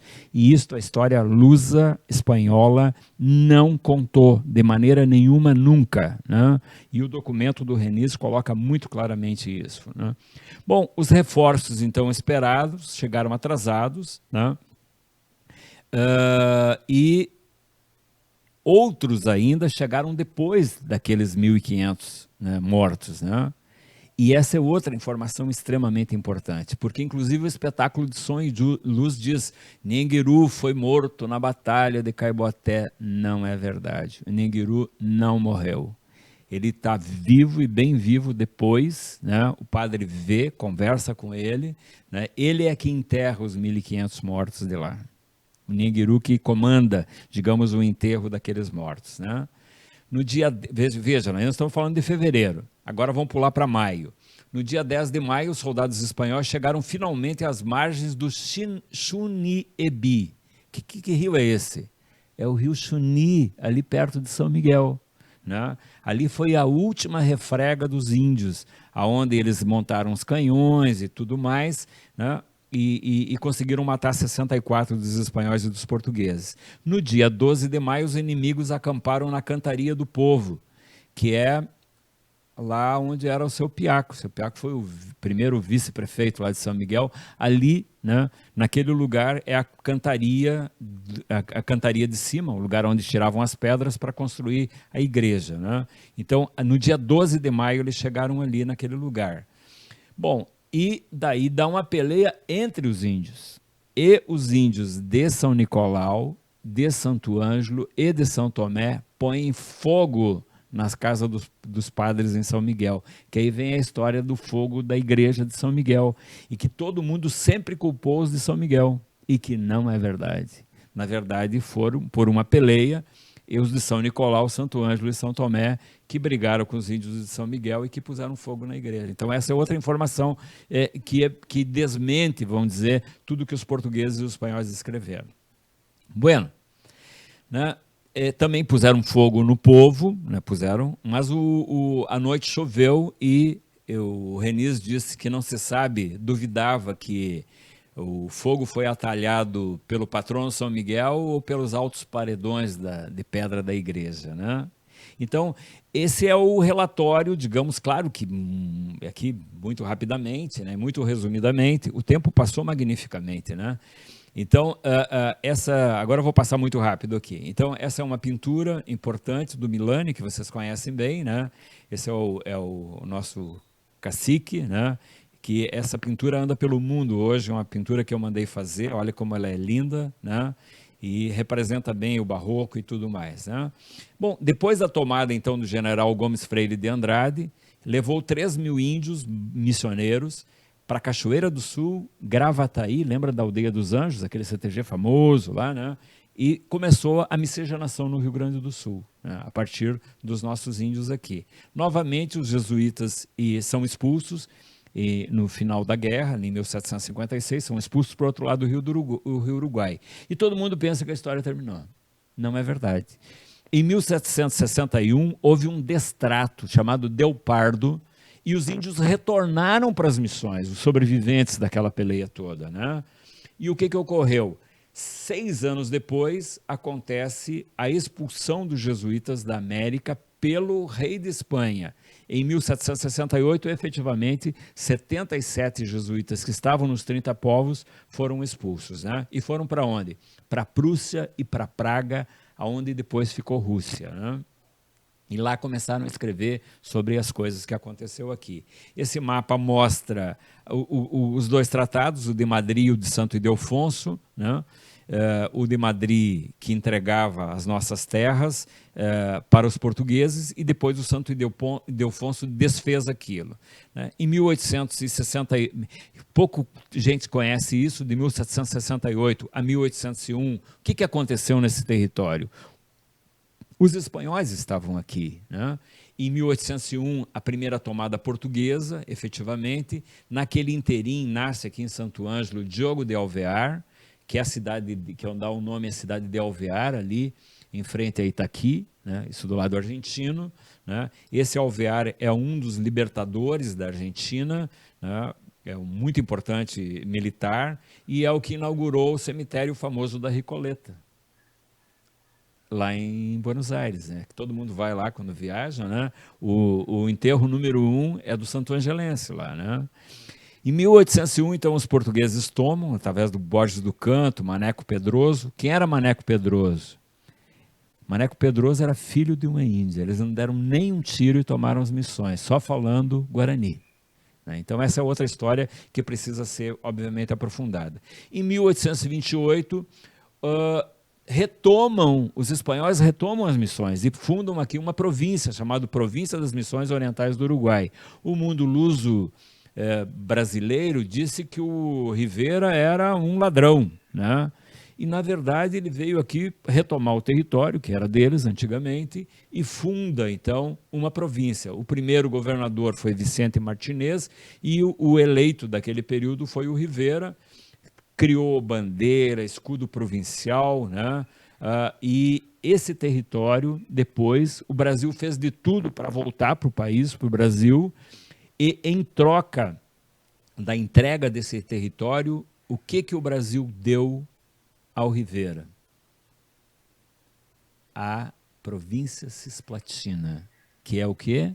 A República Oriental do Uruguai de hoje, que só existe por causa do território missioneiro que voltou ao Brasil, e o Brasil, então, liberta a Cisplatina.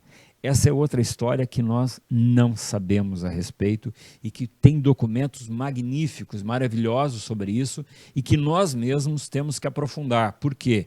Porque, obviamente, mostra a importância nossa no contexto da formação da América, essa que nós conhecemos hoje. As missões são muito importantes. Bom, então agora nós estamos terminando essa parte.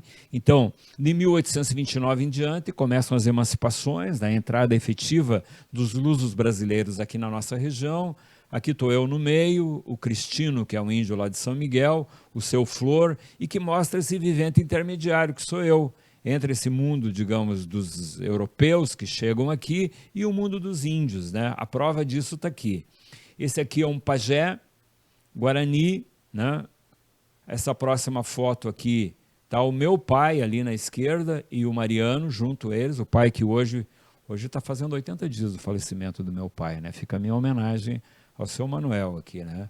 E que mostra muito claramente, eu vou voltar uma vez aqui, olha ali a cara do pajé e olha lá a cara do meu pai, né? Então é óbvio que nós somos dessa gente, né? Com orgulho nós temos que dizer isso, né? Não é, porque antigamente se tinha vergonha de dizer isso por aqui, você lembra, né? Então a gente tem que dizer ao contrário, com orgulho, nós somos os donos da terra, né? Nós estamos milenarmente aqui, né? Bom, o povo atual, então, a base genética, sociocultural, né? Os guaranis continuam vivos, nas aldeias, é certo, mas nas vilas e nos bairros. Os pobres do Rio Grande ou são descendentes de índios ou são descendentes de negros. Dificilmente você encontra um alemão, um italiano, um polonês em estado de pobreza assim, extraordinário, né? Os pobres mesmos nossos são ou descendentes de índios ou de negros. E no Brasil também é a mesma coisa, né? Só que nós não temos consciência disso. E eu faço questão sempre de reprisar isso assim com veemência, porque é para nós nos acordarmos, né? Bom, agora estamos encerrando essa parte da apresentação, né, mostrando um pouquinho do turismo, Circuito Internacional das Missões. Aqui estão as missões do Brasil, né? Agora nós vamos passar só as imagens bem rapidamente. Aqui lá São Miguel, né, o encontro dos benzedores, rezadores e mateiros, o nosso artesanato guarani, aqui a Sofia quando era pequena, né, os caminhantes da região, as diversas formas, né, o caminho das missões e outros caminhantes que nós temos aqui nas missões, os nossos alunos, as professoras, a pedagogia, né, a ciência de ensinar, que muita gente vem para cá, aprender sobre cultura, essa gente que vem fazer turismo, por exemplo, esse aqui são os motociclistas que vêm do Brasil, do mundo inteiro, vêm para cá, né? O nosso café da manhã lá da Pousada das Missões, né? Que antes o pessoal perguntou, estamos desde 99 lá funcionando, aqui os nossos finais da tarde, os espetáculos lá em São Miguel, né, a nossa gastronomia, aqui os famosos que vêm para cá, né, pessoal da Globo que veio aqui, quem lembra aquele jornal nacional que andou pelo Brasil inteiro, iniciou exatamente aqui em São Miguel, né?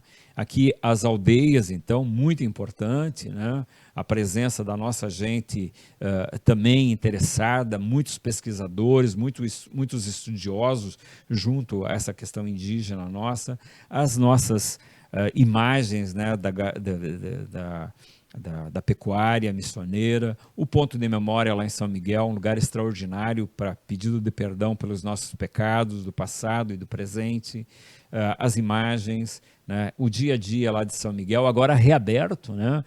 Estamos há uma semana hoje exatamente de reabertura do sítio arqueológico de São Miguel, o barroco missioneiro, que é lindo, maravilhoso, né? Esse helenismo que veio da Europa para cá e que se mesclou com esse mundo nativo nosso, né? Da América, nossas lindas imagens, né? A fonte missioneira, o pórtico de entrada lá de São Miguel, os corais nossos guaranis, o espetáculo de som e luz, que é um espetáculo diário que toca em São Miguel, né? A nossa gente, o nosso barroco, a nossa produção de artesanato muito importante. Quem vem para as missões compre artesanato dos índios, que é a única forma que eles têm de ganhar dinheiro, né? De produzir dinheiro para comprar comida é através do seu artesanato. Então, quem vem para cá, compre artesanato dos guaranis. As festas nossas, os grandes eventos, né? Os casamentos lá em São Miguel, né? Muita gente, a gente consegue autorização do IFAM para isso, a Pousada das Missões, as nossas imagens, a Fazenda da Laje, um dos outros lugares, a Catedral de Santo Ângelo foi feita toda com essas pedras retiradas exatamente desse lugar aí. A Vinícola Fim, né? O Fim diz que ia estar nos ouvindo, ia estar nos escutando, né? Importante ponto turístico nosso, a marca nossa, a Rota Missões, os caminhantes aí, as nossas peregrinações, a chegada dos caminhantes do Caminho das Missões, que caminham 30, 14, 8, 3 dias, né? A chegada aqui em Santo Ângelo, sempre no encontro com o seu anjo da guarda, com o seu espírito protetor, né? As aldeias, as famílias que nos visitam, essa é a Nossa Senhora de Oitigen, que é a Nossa Senhora do Padre Antônio Sepp, que está lá no Caró. Aqui o projeto arquitetônico de São Miguel, a pousada do lado lá das ruínas, os índios, aqui Santo Ângelo, né, o nosso anjo da guarda, a imagem, o Cristo morto, o nosso anjo da guarda cuidando de nós lá no pórtico de entrada, os 30 povos jesuíticos, né, o São Inácio Iguaçu, o primeiro e o último Santo Anjo lá no fundo, né, chegando na redução, as nossas romarias, os nossos eventos, né? Não dá para esquecer nunca das histórias que saíram daqui, né? Prestes aqui, fazendo a maior coluna de homens do mundo, né? Prestes saiu de Santo Ângelo, depois foi a São Luís, depois foi até o Nordeste brasileiro, depois foi até a Bolívia, é a maior marcha de seres humanos da história da humanidade, saída de Santo Ângelo. O inimigo dele, o Marechal Rondon, com o seu museu aqui em Santo Ângelo, né? Hoje me perguntaram numa live que a gente fez para o resto do Brasil, num outro esquema, aqui as nossas prendinhas, essa aqui a Sofia também pequena, né? A primeira fundição de aço da América em São João Batista, né? Aqui a harpa paraguaia criada pelo Antônio Sepp lá em São João Batista, a nossa redução de São João com Itacuru, que é a nossa pedra, né? O Caró, o lugar de milagres, de cura de câncer, a canonização do Roque, do Afonso e do João se dá por cura de câncer. Muito pouca gente fala disso, mas na verdade vem muita gente em busca da água milagrosa. O Roque no meio, o Afonso Rodrigues, o João de Castilhos, né? Assunção do Ijuí, lá na cidade de Roque Gonzales, que é o lugar onde foi martirizado João de Castilhos, São Lourenço, São Luís Gonzaga, nosso carreteiro, né, as nossas imagens regionais, aqui São Nicolau, a primeira querência do Rio Grande, de 1626, São Borja, né, em São Borja, uma terra com 2 presidentes da República do Brasil, né, o Getúlio e o Jango. As missões da Argentina, então, São Inácio Mini, Patrimônio Mundial. Aqui as caras missioneiras, as mesmas nossas aqui do lado de lá, obviamente, não havia divisa nenhuma, né? Aqui São Inácio, a Bibiana lá no fundo, pequenininha lá, né? Mas Patrimônio Mundial também, a Floresta Missioneira do outro lado, Loreto, muito importante, Santa Ana, o local da primeira impressão de livro da América, né? Uma redução bem importante. Santa Maria Maior, perdão, a primeira impressão é em Santa Maria Maior, uma redução também patrimônio mundial. As do Sul, de Apeju, La Cruz, São Tomé, São Carlos, e todas agora com cruz missioneira. Então isso assim é uma coisa que eu tenho, assim, de verdade, assim, me deixa arrepiado e com vontade de chorar, né? Porque a gente foi conseguindo fazer isso, né, colocando em todos os lugares, na Argentina, no Paraguai, colocando as nossas marcas lá de união, que é a cruz missioneira, né? Posadas, né? Missões do Paraguai, então essa aqui é Jesus. Veja o desenho de Jesus, as portas, né, as janelas, ela é moura, o desenho, né? Não é um desenho cristão, É um desenho mouro, né? Um arquiteto, obviamente, espanhol, trazendo um desenho islâmico para dentro do cristianismo, como a cruz missioneira, né? Trinidad, linda, magnífica, o mesmo arquiteto que constrói São Miguel é o mesmo que constrói Trinidad, né? Linda, maravilhoso, assim, uma energia absolutamente fantástica. Jesus de novo aparecendo aí. São Cosme e Damião é o primeiro observatório, né, da América. Os padres com documentos maravilhosos sobre leituras da abóboda celeste nossa, né? Hoje ainda com observatório lá, muito lindo, lá em São Cosme. Aqui o nosso São Inácio Iguaçu, você vê ali aquela foto da esquerda, ó, as pessoas vivendo lá nas casas. São Inácio não teve guerra, então as casas estão vivas. As pessoas moram naquelas casas até hoje, nas casas que foram dos índios, né? Então é lindo. A imaginária lá, por exemplo, não tem um risco, não tem nada, porque não teve guerra lá. Então é realmente um lugar imperdível e que nós, brasileiros, temos que aprender a ir lá para o outro lado, tanto na Argentina como no Paraguai, e vice-versa, eles virem para cá também, né? Bueno, aqui o Iguaçu, que é lá a nossa ponta de cima, né?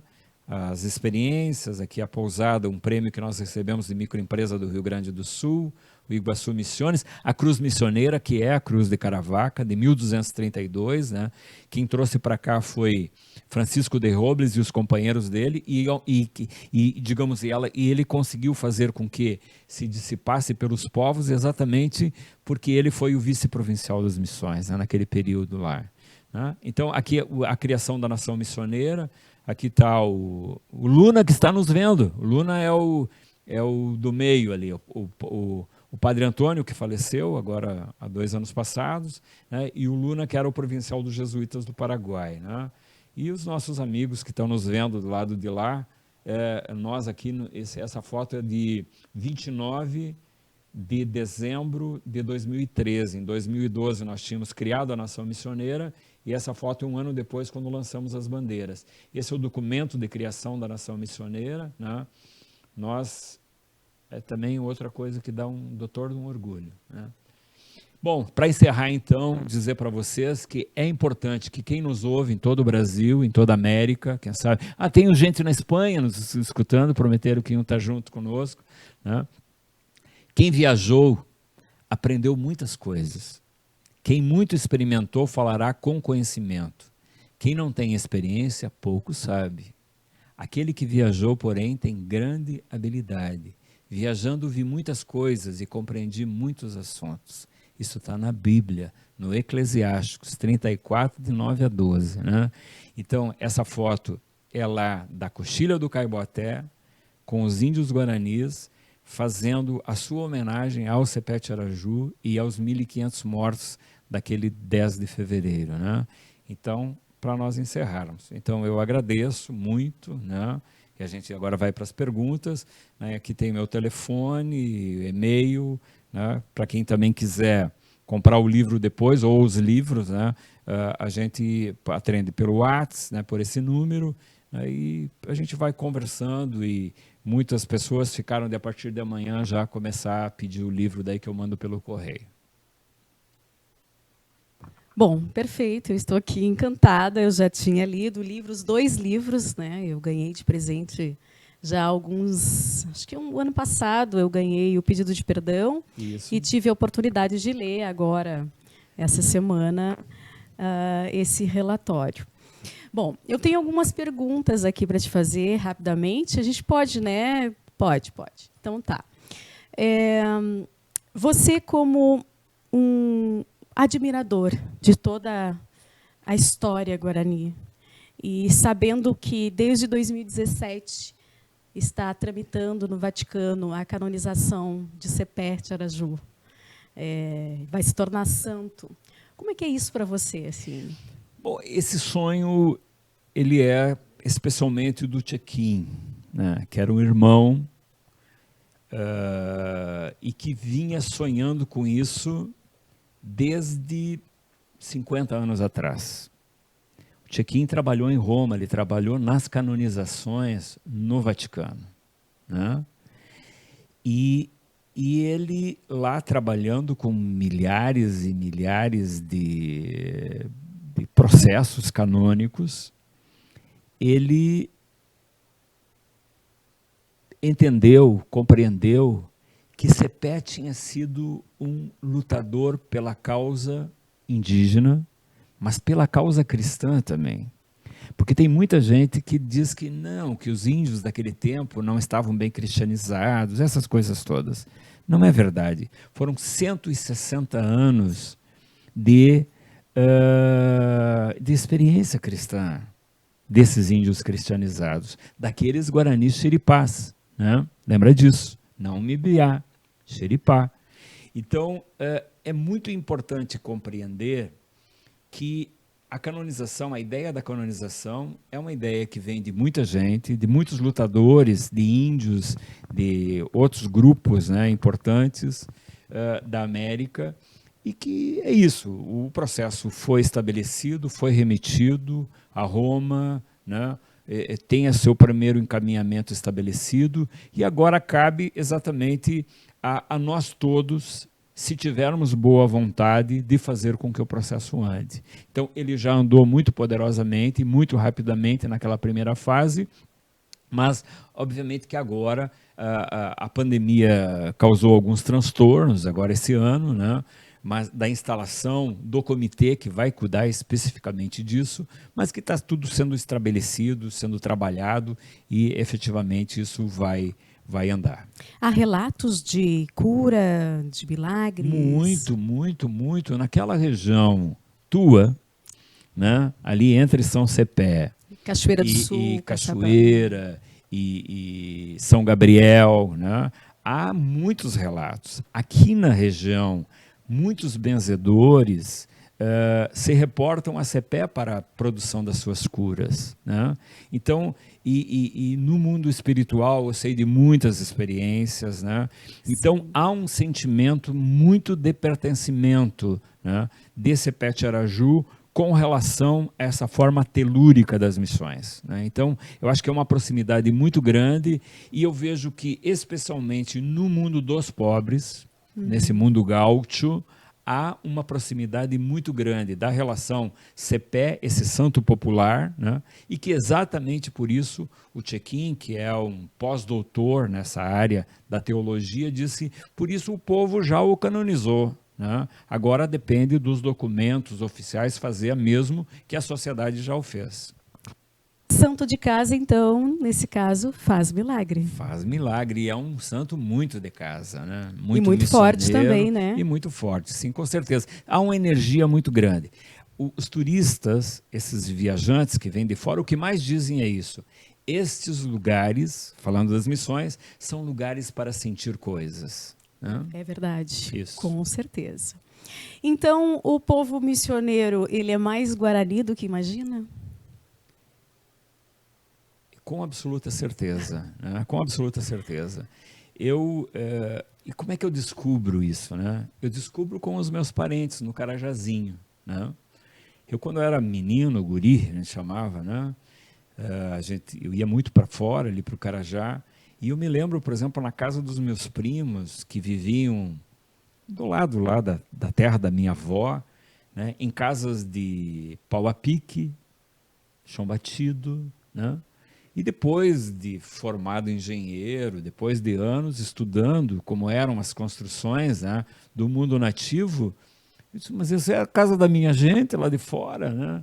E daí que eu comecei a pensar nisso, daí comecei a conversar com meu pai sobre isso, eu conversei muito com a minha avó, eu tenho uma foto da minha bisavó, uma foto lá do início dos 1900, onde ela, uma indiazinha, o bisavô esse, um português, com aquelas coisas de ouro, assim, né? Uns penduricalhos que eles usavam lá. E disse, mas está aqui, a minha bisavó era uma índia, né? Isso é outra coisa importante. Tanto os portugueses como os espanhóis, quando vieram para cá, não trouxeram mulheres. Casavam com as índias daqui. E veja que todos os documentos, isso eu fui atrás em Porto Alegre, todo documento de um português com uma índia, nasce um branco, com sobrenome português. Eu sou prova viva disso. E aí nos branquianizaram, né? É verdade. Isso. Eu lembro que numa conversa que nós tivemos, eu falei para você que, além de ser de Caçapava do Sul, eu sou das Minas do Camaquã, das Guaritas. Capaz. Lembro. Lindo lugar lá. Lindo, maravilhoso. E o meu bisavô era índio. Então, né, eu fui descobrindo aos poucos também. E a gente... E muito missioneiro ali. Muito ali nós missioneiro. estamos no meio da estância de São Miguel. E eu vim para as missões por um chamado espiritual, acredito eu, né? Que lindo, porque que lindo, que lindo. é mais ou menos isso. Uma última pergunta, então, José. José Roberto de Oliveira é um descendente de Sepete Araju? Eu acho que, veja que nós com absoluta certeza, eu tenho pelo menos, fazendo os cálculos assim, 25%, né? A Bibiana é da genética, minha filha que é médica, né? O que é um índice bem alto. 25%, né? A minha mãe era alemã, lá, descendente, né? Abeck e Hofmeister, né?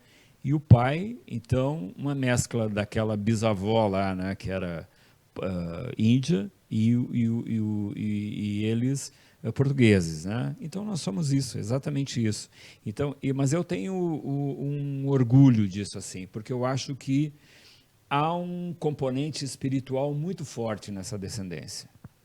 Mais do que a genética material, há esta nossa gente que gosta do ambiente, que gosta do rio, da floresta, dos animais, né? São pessoas que gostam do outro, que gostam da amizade, que gostam de tomar um chimarrão, que gostam de uma prosa, que gostam de dedicar-se ao outro. Que se orgulham de ser missioneiros. E que, né? são hospitaleiros.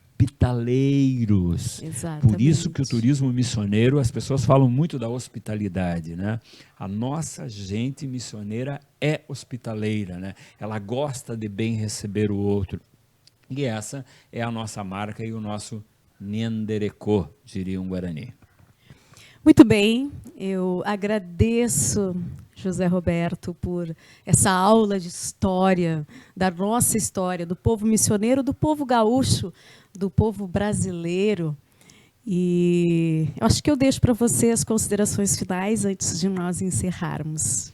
Bom, eu só tenho que agradecer, né, a todos os amigos, ao Portal das Missões, né, ao Cinevídeo, que é essa sala maravilhosa, tecnológica aqui que ele nos oferece, né? A você por estar aqui de parceira, né? Então, agradecer muito e colocar à disposição os livros, na verdade, tanto o Relatório da Guerra Guaranítica como o Pedido de Perdão ao Triunfo da Humanidade.